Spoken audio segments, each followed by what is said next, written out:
Welcome to the Salmon Runs YouTube. Enjoy the video. You begin by confirming your DVR model and its current firmware so you don't install the wrong package. Backup settings and recordings to a USB drive or network share.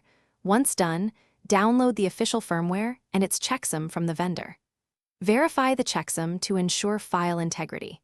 Make sure the DVR has stable power and a reliable connection. Now insert the USB or upload the file to the DVR's web interface and navigate to the firmware update section to start the process. You will now execute the update using the method your DVR supports, USB or web upload. Begin the upload and follow on-screen prompts. Keep in mind the device is writing system files, so do not interrupt power or network traffic. If prompted, choose to preserve settings unless a clean install is required. That option affects why some bugs persist.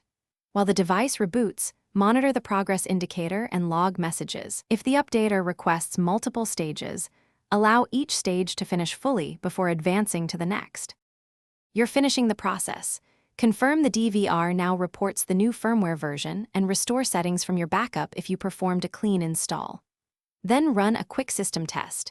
Verify each camera feed, recording schedules, playback, and network access to ensure normal operation.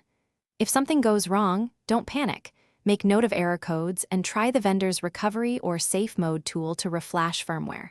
If recovery fails, contact support with logs and model details.